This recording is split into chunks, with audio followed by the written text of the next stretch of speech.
Everyone, welcome once again to our channel Education Point में। So friends, previous video में हमने बात की थी वेयर हाउस के बारे में। सो वेयर हाउसिंग क्या होती है, वेयर हाउसेस क्या होते हैं, सो उसके बारे में हमने डिस्कस किया था। सो डेफिनेशन हमने उसकी क्या पढ़ी थी, अ बिल्डिंग और store where large quantity of goods are stored. तो एक ऐसी स्टोर है या फिर एक ऐसा बिल्डिंग है जहाँ पर हमने क्या किया है, लार्ज क्वांटिटी में अपने गुड्स को स्टोर किया हुआ है। तो बेसिकली हमने यही पढ़ा था वेयर हाउस के बारे में। तो अब हम इसके टाइप्स के बारे में डिस्कस करने वाले हैं। टाइप कौन कौन सी होती है वेयर हाउस की, तो यहाँ पर डिफरेंट टाइप्स है। इसके अलावा भी काफ़ी सारी टाइप्स होती हैं, लेकिन बेसिकली जो मेन टाइप्स है वो हम डिस्कस करने वाली हैं। यहाँ पर पहली हमारी है private warehouse, public warehouse, government warehouse और cooperative warehouse and bonded warehouse. सबसे पहले हम बात करने वाले हैं प्राइवेट वेयर हाउस के बारे में। सो प्राइवेट वेयर हाउस क्या होता है, जो कि किसी पर्सन ने अपने लिए यूज़ किया है, किसी भी बिजनेस पर्सन ने खुद क्रिएट किया है, उसको हम बोलेंगे प्राइवेट वेयर हाउस। अगर मैंने कोई बिजनेस स्टार्ट किया तो मैंने अपने सामान को रखने के लिए खुद ही एक वेयर हाउस, एक स्टोर क्रिएट किया है, तो उसको क्या बोला जाएगा, प्राइवेट वेयर हाउस। उसमें किसी का कोई लेना देना नहीं, कोई गवर्नमेंट का कोई हाथ नहीं है, क्योंकि उसको मैंने क्रिएट किया है अपने बिजनेस को चलाने के लिए। ठीक है, तो उसको हम क्या बोलेंगे। अब इसकी डेफिनेशन क्या है, operated by company for shipping and storing its own products. Shipping और अपने प्रोडक्ट्स को वहाँ पर रखने के लिए उसने किसके लिए यूज़ कर लिया, ये प्राइवेट वेयर हाउस उसने क्रिएट कर लिया। ठीक है, सो इसको हम कहते हैं प्राइवेट वेयर हाउस, जिसमें कि किसी पर्सन ने खुद क्रिएट करके उसमें अपना सामान रखना शुरू कर दिया। सेकेंड यहाँ पर हमारा आता है public warehouse. Public warehouse क्या होता है, आप लोगों ने मार्केट में देखा होगा काफ़ी सारी ऐसी शॉप होती हैं। सो जो शॉप पे लोग काम करते हैं वो शॉप उनकी नहीं होती है। बेसिकली तो यही देखा जाता है, वो क्या करते हैं, किसी से वो अपने रेंट के बेसिस पे ले लेते हैं। ठीक है, उनको क्या देते हैं, रेंट पे कर देते हैं और शॉप को परचेज कर लेते हैं। ठीक है, तो वो क्या है, किसी पर्सन ने उस शॉप को बनाया, लेकिन उसने पब्लिकली उस चीज़ को दे दिया कि आप इसको यूज़ करो, लेकिन किस बेसिस पे, रेंटल बेसिस पे। सो उसी तरह से वेयर हाउस भी बनाए जाते हैं। सो एक तरह से शॉप या स्टोर ही समझ लो कि अगर मैंने कोई बिजनेस स्टार्ट किया है तो मेरे पास काफ़ी सारे अमाउंट में गुड्स हैं, तो मुझे रखने के लिए कोई पास में ही जगह चाहिए। मेरे साथ वाला स्टोर या फिर साथ वाली शॉप खाली है, लेकिन वो मेरी नहीं है, किसी और की है, तो मैं क्या करूँगी, उस पर्सन को बोलूँगी मुझे ये शॉप दे दो। ठीक है, इस बेसिस पे आप मुझे रेंट ले लेना। तो वो क्या हो गया कि वो क्या होगी, पब्लिक वेयर हाउस हो गया कि किसी ने बनाई है, लेकिन उसे पब्लिक के लिए बना दी कि आप इसके बेसिस पे मुझे रेंट पे कर देना। ठीक है, सो यहाँ पर क्या है, public storing and physical distribution of service on the rental basis. ठीक है, रेंटल बेसिस पे उसने हमें वो चीज़ दे दी और हमने उसको यूज़ कर लिया और उसको रेंट पे करना शुरू कर दिया। ठीक है, बनाई किसी पर्सन नहीं है। अगर मैंने बनाई है तो मैं किसी पर्सन को दे सकती हूँ, अगर किसी को ज़रूरत है तो पब्लिकली कोई भी पर्सन उसको यूज़ कर सकता है, लेकिन उसके में आपको मुझे क्या देना पड़ेगा, रेंट देना पड़ेगा। उस पर्सन को मुझे क्या देना पड़ गया, रेंट देना पड़ गया, और उसको मैंने उस शॉप या स्टोर को उसको दे दिया। ठीक है, सो ये क्या होता है हमारा पब्लिक वेयर हाउसेस।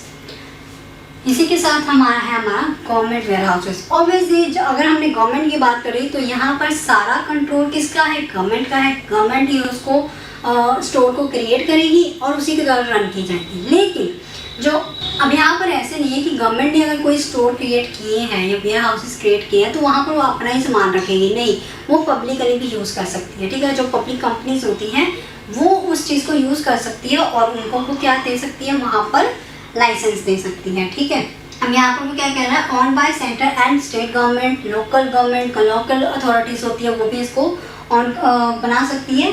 जैसे यहाँ पर एग्जांपल क्या है, फूड कॉरपोरेशन ऑफ इंडिया। ठीक है, तो ये क्या एक लोकल अथॉरिटीज़ होती है जो कि गवर्नमेंट के वेयर हाउसेस को यूज़ करती हैं। ठीक है, तो ये क्या हमारी गवर्नमेंट वेयर हाउस है, यहाँ पर लाइसेंस की भी ज़रूरत होती है। ठीक है, तो नेक्स्ट हमारे यहाँ पर आती है cooperative warehouse. Cooperative warehouses का मतलब क्या है, हमने कोऑपरेटिव सोसाइटीज़ के बारे में पढ़ा था। उसमें हमने क्या पढ़ा था कि एक ऐसी कम्युनिटी होती है, जैसे एक ग्रुप बना होता है जहाँ पे सिमिलर लोग काम कर रहे हैं। ठीक है, यहाँ पर ग्रुप्स हैं किसका, अलग अलग पर्सन्स का, जो कि एक सोसाइटी बनाने हैं, ग्रुप है सोसाइटी का। ठीक है, तो उन्होंने अपने बिजनेस के, अपने काम, अपनी सोसाइटी के वेलफेयर के लिए एक क्या कर दिया, यहाँ पर वेयर हाउस क्रिएट कर दिया कि वहाँ पर हम उसका सामान रखना शुरू कर देंगे, जो भी हमारी स्टॉक है वहाँ पर हम रखना शुरू कर देंगे। ठीक है, तो ये किसके द्वारा ऑन की जा रही है, कोऑपरेटिव सोसाइटीज़ के बारे में। नहीं अगर आपको पता कोऑपरेटिव सोसाइटीज़ के बारे में तो प्रीवियस चैप्टर में हम इसके बारे में फुल डिटेल में डिस्कस कर चुके हैं। ठीक है, तो उसमें आप देख सकते हैं कि आपके कोऑपरेटिव सोसाइटीज़ क्या होती हैं, किस तरह से काम करती हैं। तो बेसिकली जो कोऑपरेटिव सोसाइटीज़ होती है वही इस चीज़ को क्रिएट करती है वेयर हाउस को अपने बिजनेस के लिए। ठीक है, अपने काम के लिए, अपनी सोसाइटी के लिए। नेक्स्ट हमारे यहाँ पे लास्ट पॉइंट आता है bonded warehouse. Bonded warehouse क्या होता है, बाउंडेड का मतलब है कि एक तरह से बाउंड लग जाती है, वो बंद जाता है, उसका जो सामान है किसी चीज़ में हमने बांध के रख लिया।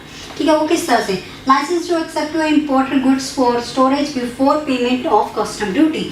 अब यहाँ पे बात करते हैं कि अगर हमारा सामान शिप के थ्रू आ रहा है तो उस टाइम पे हमें क्या होता है, इंपोर्ट हो रहा है हमारा सामान, तो वहाँ पर क्या लग जाती है, हमारी कस्टम ड्यूटी लग जाती है। अगर मेरा सामान है कहीं से आ रहा है तो अब उसमें कस्टम ड्यूटी लगी हुई तो वो मुझे ही पे करनी पड़ेगी, और मुझे वो सामान तब तक नहीं मिलेगा जब तक मैं उसकी कस्टम ड्यूटी को पे नहीं करती थी। सो तब तक वो सामान कहाँ रहने वाला है, शिप में तो रहेगा नहीं।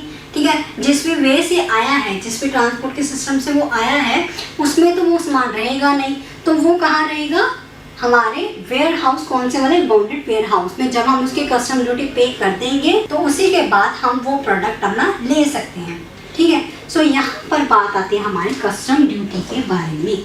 सो इसको हम एक डायग्राम के थ्रू समझेंगे वो किस तरह से कस्टम ड्यूटी हमारी काम करती है। जैसे आपके स्क्रीन पर आपको एक डायग्राम दिखाई दे रहा होगा। यहाँ पे देखो, सबसे पहले क्या है, सप्लाई है, यहाँ पे फ्रेट चार्जेस उसने दिए, देन उसने ट्रांसपोर्ट कर दिया। ट्रांसपोर्ट करने के बाद यहाँ पे बाउंडेड वेयर हाउस में उसने सामान को वहाँ पर रख दिया। अब बाउंडेड वेयर हाउसेस से वो सामान तभी आगे जाएगा जब उसकी जो कस्टम ड्यूटी और टैक्स की क्लियरेंस होगी। अगर हमने उसको क्लियर कर दिया है तब वो सामान को कहाँ ले जाएगा, ट्रांसपोर्ट के सिस्टम से प्रोडक्शन तक लेके जाएगा, जिसका भी सामान होगा वो वहाँ तक पहुँच जाएगा। सो सारा खेल क्या है यहाँ पर, कस्टम ड्यूटी का। तो वो वेयर हाउसेस होते हैं अगर हम ट्रांसपोर्ट, इंपोर्ट, एक्सपोर्ट का काम कर रहे हैं तो हमारा सामान तब तक हमें नहीं मिलने वाला जब तक हम उसकी कस्टम ड्यूटी ना पे कर दें। तो जो सामान वो रखा जाता है, जिस भी स्टोर में रखा जाता है, उसको हम बोलते हैं बाउंडेड वेयर हाउसेज, यानी कि उसको हमने बांध के रख दिया है, बंदी बना दिया है उस सामान को, जब तक हमारा जो कस्टम ड्यूटी है, टैक्स है, वो क्लियर नहीं हो जाते। ठीक है, सो आई होप आपको इसके टाइप्स के बारे में क्लियर हो गया होगा कि वेयर हाउस की टाइप कौन कौन सी होती है। सो अगर आपको इसमें कोई डाउट हो तो नीचे कमेंट बॉक्स में कमेंट करके ज़रूर पूछें। नेक्स्ट वीडियो में हम इसके फंक्शंस के बारे में बात करेंगे। सो आज के लिए इतना ही। अगर आपको ये वीडियो अच्छी लगी हो तो इसे लाइक करें, शेयर करें और इस चैनल को सब्सक्राइब करना ना भूलें। Thank you so much for today.